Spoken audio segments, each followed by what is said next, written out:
ఇప్పుడు నాన్న ఎలా ఉన్నారు నాన్నగారు? మా నాన్నగారు బ్రహ్మాండం. నాకన్నా మా నాన్నకి మధ్య ఎక్కువ పేరు వచ్చింది. బ్రో యాక్చువల్లీ బ్రో అదే ఇంకా అందరూ అనుకున్నా మీకన్నా మీ నాన్నగారికి ఫుల్ ఫ్యాన్ ఫాలోయింగ్. అమెరికా వెళ్ళినా కూడా అడుగుతారు అసలు మీ ఫాదర్ భలే చేస్తారు. నిజంగా చెప్పాలంటే ఆయన ఏం చేయడు, నాతో బయట ఎలా మాట్లాడతాడు టీవీలో అట్లానే మాట్లాడతాడు. అది ఫన్ గా ఉంటది. కానీ బాగా తీసుకొచ్చారు కదా నాన్నగారు. హ్యాపీయా? ఆయన తీసుకురావడం అంటే గెస్ట్ గా వచ్చాడు ఒక షో. అదే ఒకసారి గెస్ట్ తీసుకొని ఇంటర్వ్యూలో కూడా ఒకే ఒక ఇంటర్వ్యూ ఇచ్చాం. ఆ ఇంటర్వ్యూ నేనే మధ్యలో ఆపా. ఏదో నోటుకొచ్చింది ఏదో మాట్లాడేస్తున్నాడు, ఆపించేసాను నేనే.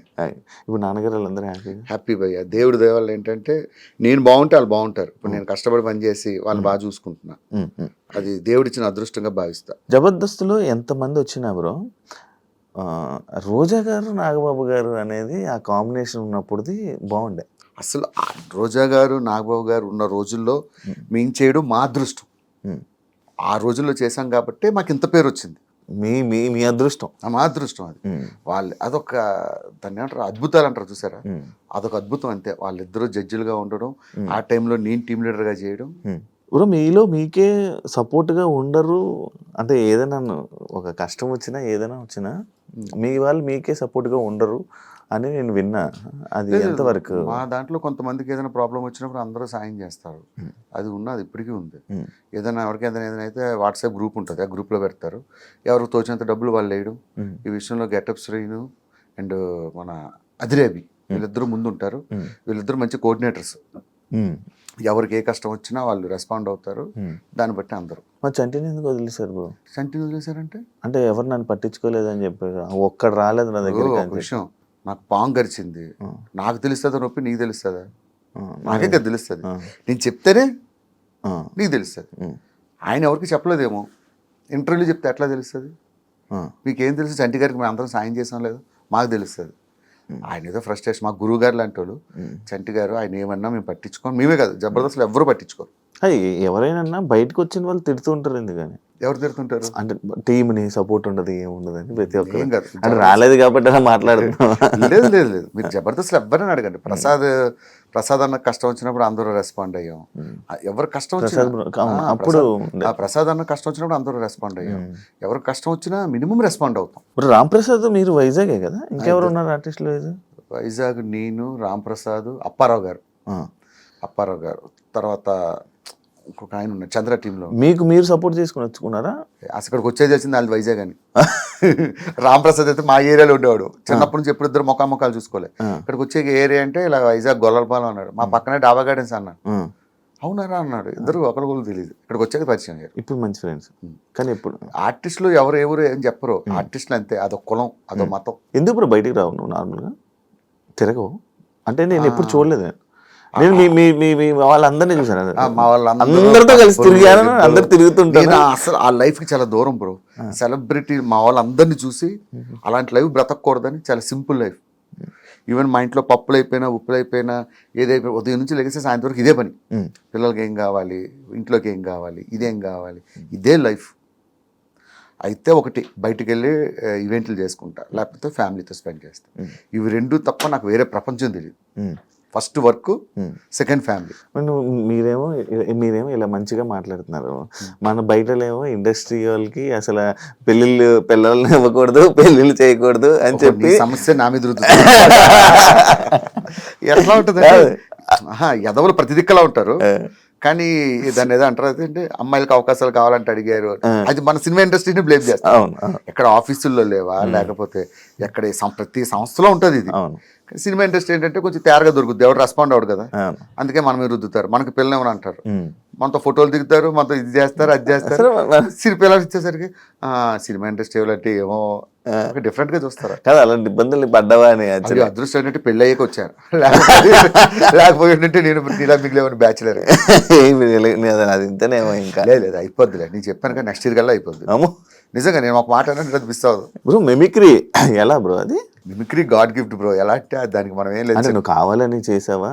అంటే నేను మిమిక్రీ చేసావన్నట్టు అంత ఈజీగా అవుతుంది. కావాలని చేసావు అంటే మిమిక్రీ నేను చెయ్యాలి. Mimicry is God gift. కాలేజీలో ఉండేటప్పుడు లెక్చరర్స్ని ఇమిటేట్ చేసేవాడిని.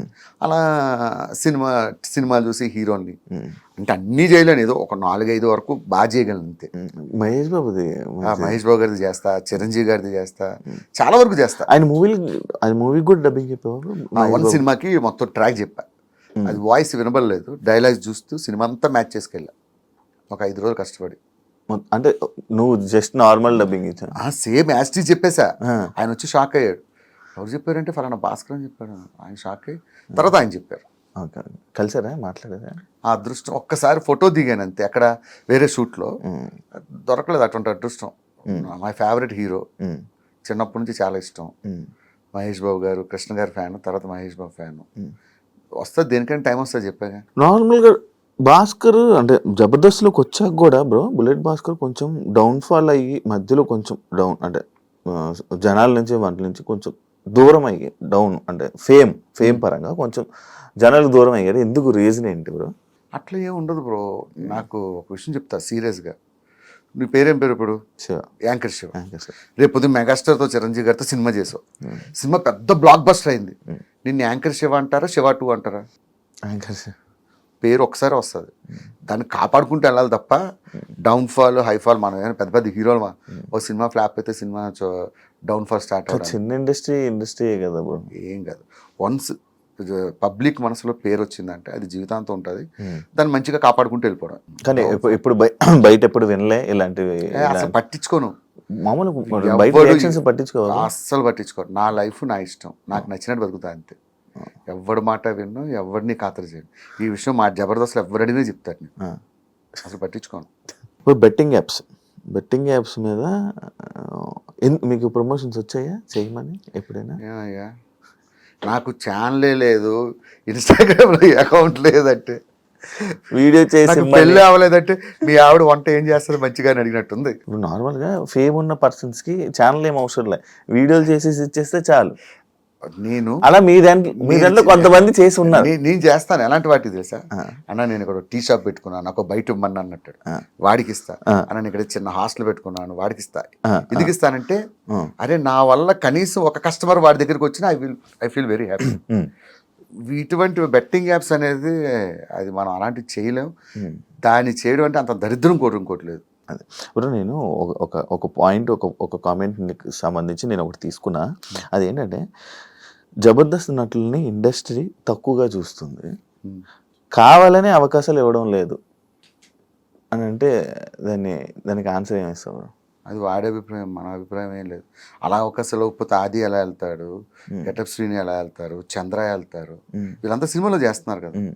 అవకాశాలు ఇవ్వకపోవడం ఇస్తుంది, కాకపోతే ఒకటి టైం వస్తుంది, ఒకటి టైం రాదు, అంతే తేడా. తక్కువ చూస్తారా? అది ఉందా? తక్కువ ఏం చూడరు, మంచి వాల్యూని ఇస్తారు. నేను చేసిన 2-3 సినిమాలు చేశాను కానీ మంచిగానే వాల్యూ ఇస్తారు, అలాంటిదే ఉండదు. కాకపోతే ఒకటి చెప్తా సినిమా వాళ్ళకి, జబర్దస్త్ ఆర్టిస్ట్ అనేవాడు ఛాలెంజ్ చేసి చెప్తా, మీ ఇండస్ట్రీలో ఎవరూ చేయలేడు, అంతకన్నా అద్భుతంగా చేయగలరు. అది మాత్రం పక్కా రాసిస్తా. జబర్దస్త్ ఆర్టిస్ట్ని యాక్టింగ్ పరంగా తక్కువ అంచనా వేసే అవసరం లేదు. మేము జబర్దస్త్లోనే నాన్ స్టాప్గా 25 నిమిషాలు 30 నిమిషాలు నటిస్తున్నారంటే వాళ్ళు అలవోకగా కెమెరా ముందు చేసేయగలరు. అదైతే 100% కన్ఫర్మ్. ఎందుకంటే పెద్ద పెద్ద ఆర్టిస్టులు మాకు గెస్ట్లకు వస్తారు కదా, వాళ్ళే చెప్తారు మాకు ఈ మాట. నాకు అప్పుడే అర్థమైంది జబర్దస్త్ ఆర్టిస్టులు గొప్పతనం. అరే మీరు ఎట్లా చేస్తున్నారా 20-25 నిమిషాలు నాన్ స్టాప్గా డైలాగులు గుర్తుపెట్టుకుని. సినిమా ఏముంది బాబు, చిన్న ముక్క ఇలా చెప్తారు కట్, చిన్న మొక్క చెప్తారు కట్, అట్లా కాదు కదా. ఒక స్కిట్ ప్రాక్టీస్ చేయాలంటే 25 నిమిషాలు దాదాపు ఒక 40-50 డైలాగులు గుర్తుపెట్టుకొని చేయాలి. నేను ఒకసారి వచ్చినప్పుడు చూసే అన్న, నాకే ఇది ఎలా చేస్తారు అంత ప్రాక్టీస్ చేస్తాం. చిరంజీవి గారు మహేష్ బాబుతో వీళ్ళతో 3 కోట్లతో సినిమా చేయడం ఏంటి, ఆ కాన్సెప్ట్ ఏంటి? యాక్చువల్గా నేను అది ఒక నార్మల్గా చెప్పిన డైలాగ్ ఏంటంటే, నాకు యాక్చువల్గా నేను I'm not a great actor but good director. Script పరంగా నేనే రాసుకుంటా, డైరెక్షన్ విషయంలో నేను మంచి టాప్. ఎవరిని ఎట్లా మౌల్డ్ చేయాలి, ఎట్లా తీయాలి అనేది నాకు బాగా అవగాహన ఉంది.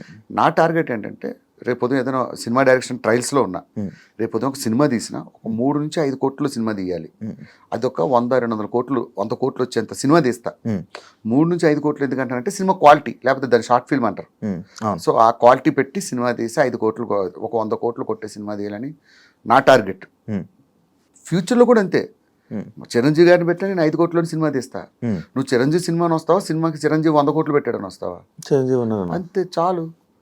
సినిమాలో దమ్ము ఉండాలి, కథలో దమ్ము ఉండాలి, డైలాగ్స్లో దమ్ము ఉండాలి, సినిమా సూపర్ డూపర్ హిట్ అవుద్ది.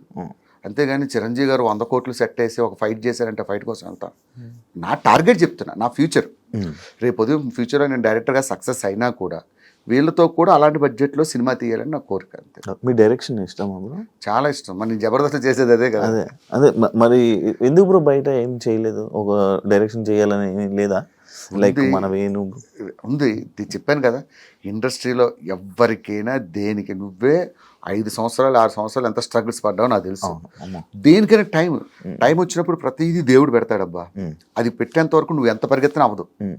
ఈ టైంకి ఇది జరగాలని దేవుడు రాసి పెడతాడు, అది జరుగుద్ది అంతే. కథలు రాస్తావా? బోల్డ్ కథలు రాస్తుంటా. 2-3 ప్రొడ్యూసర్లు చెప్పా, చాలా మందికి చెప్పా. కొంతమంది అయితే ఆ కథలను కాపీ కొట్టి సినిమాలు తీసేశారు. అప్పటి నుంచి అనుకున్నా ఇంకోసారి ఇలా చెప్పకూడదని చెప్పి.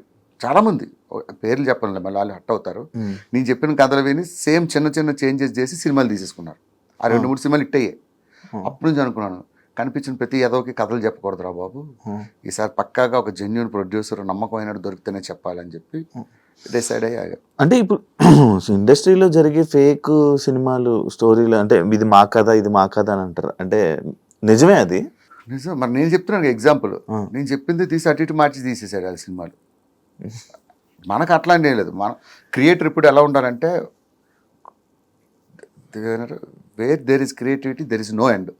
మనం కొత్తగా ఆలోచిస్తున్నంత కాలం, ఇప్పుడు జబర్దస్త్లో ఇన్ని సంవత్సరాల నుంచి చేస్తానంటే ఎప్పటికప్పుడు ఏదో కొత్తగా ట్రై చేయబెట్టే. మనం ఇన్నోవేటివ్గా ఆలోచిస్తున్నంత కాలం మనం దాని గురించి బాధపడాల్సిన అవసరం లేదు. ఇది కాకపోతే దీన్ని మించిన కథ ఇంకోటి రాసుకుంటాం. సో అది ప్రాబ్లం లేదు. ఫైనాన్షియల్ సెట్ అయ్యేవన్నా? ఫైనాన్షియల్గా ఓకేనా? ఎందుకంటే నాకు కొంచెం పెద్ద ఫ్యామిలీ, మా మదర్ని ఫాదర్ని నేనే చూసుకోవాలి, నా ఫ్యామిలీ. ఇంకా కొంచెం ఫ్యామిలీ కోసమే లైఫ్ సాక్రిఫైస్. ఈవెంట్ జబర్దస్త్ అది కాక ఏమైనా ఉందా? ఏం లేదు. బిజినెస్ కానీ బిజినెస్ లేదు, మనకు అంత కమర్షియల్ ఆలోచనలు లేవు. అంటే ఎందుకన్నా నువ్వు ఇంకా ఇల్లు కొనుక్కున్నావా? ఓకే, ఒక ఫ్లాట్ తీసుకున్నా. ఒక కారు, ఒక ఫ్యామిలీ. ఇది మెయింటెనెన్స్. తినడానికి ఉండడానికి ఉందా? నాకున్న చిన్న చిన్న కోరికలు, ఫోన్లు, వాచ్లు, ఇలాంటివి మన కోరికలు మనం తీర్చుకున్నావా? పాత ఫ్రెండ్స్ ఫోన్ చేస్తారా నీకు? స్టిల్ ఉన్నారా టచ్లో? ఎవ్వరు లేరు. వైజాగ్లో అందరినీ కట్ చేసుకొని వచ్చా. నేను ఎప్పుడైనా వెళ్తేప్పుడు వెళ్ళి పలకరిస్తూ ఉంటా. ఉన్నారా? ఉన్నారు, ఫ్రెండ్స్ అయితే ఉన్నారు. అప్పుడప్పుడు హైదరాబాద్లో ఒక ఫ్రెండ్ లేడు. కానీ భాస్కర్కి కొంచెం ఇక బయట బాగానే మంచిగా మాట్లాడతారు కానీ కొంచెం యాటిట్యూడ్ అవన్నీ ఉంటాయి, మామూలు వాళ్ళతో మాట్లాడు అని అంటుంటారు. ఎందుకు మాట్లాడినబ్బా, నేను ఎవరితోనే మంచిగానే పలకరిస్తా. నా గురించి తెలిసిన వాళ్ళు ఎవరైనా అడుగు, అంతే తప్ప అట్లాంటిది ఏమో. నేను అసలు సెలబ్రిటీ లైఫ్ ఎంజాయ్ చేయకపోతే యాటిట్యూడ్ ఎక్కడి నుంచి వస్తా చెప్పు? ఇప్పుడు నువ్వు పిలిచావు, నేను దేని మీద వచ్చా? 2 వీలర్ వేసుకొని వచ్చా. నాకు నిజంగా యాటిట్యూడ్ ఉంటే కార్ వేసుకొని వచ్చి శివ ఎక్కడమ్మా ఎట్లా ఉంటారు వాళ్ళందరినీ చూశాను నేను. నాతో పాటు వర్క్ చేసిన వాళ్ళు ఉంటారు కదా, సెలబ్రిటీస్ ఎప్పుడు కూడా జనాల దగ్గర సెలబ్రిటీలా బిహేవ్ చేయాలి. సెలబ్రిటీల దగ్గరే సెలబ్రిటీలా బిహేవ్ చేసి సెలబ్రిటీలు చూశాను నేను. యాటిట్యూడ్ నా ముందు వస్తా, భాస్కర్ మామూలు మాట్లాడచ్చు కదా, ఏంటి ఇలా వచ్చు? ఆడెవడో కాదు, నాతో పాటు పనిచేసినోడే ఇలా ఉంటాడు. ఇంట్లో అమ్మ దగ్గరకు కూడా, ఇంటికి వెళ్ళి కూడా, కాఫీ పెట్టావా, షుగర్ చూసుకో, వద్దులే ఎవరి పేర్లు వద్దు, వాళ్ళు చూసి ఇదేంద్రబాబు ఇలాంటి లైఫ్ మనం బతకూడదు. ఇప్పుడు మనం బయట ఏదో సెలబ్రిటీ, ఇంటికి వెళ్తే పిల్లల దగ్గర కూడా సెలబ్రిటీలో బిహేవ్ చేసిన వాళ్ళు ఉంటారు. వద్దబ్బా ఆ లైఫ్, ఆ యాటిట్యూడ్ అవన్నీ వద్దు. ఇవన్నీ జీవితం, నేను రియాలిటీలో బతుకుతా. ఇవన్నీ కలకాలం ఉండవు. మళ్ళీ ఒక్కసారి పడ్డామంటే మళ్ళీ కేర్ ఆఫ్ కృష్ణానగరే. అంతే. అలాంటి దెబ్బలు కూడా ఉంటాయి. ఎంతమందిని చూసాం ఇలాంటి వాళ్ళను.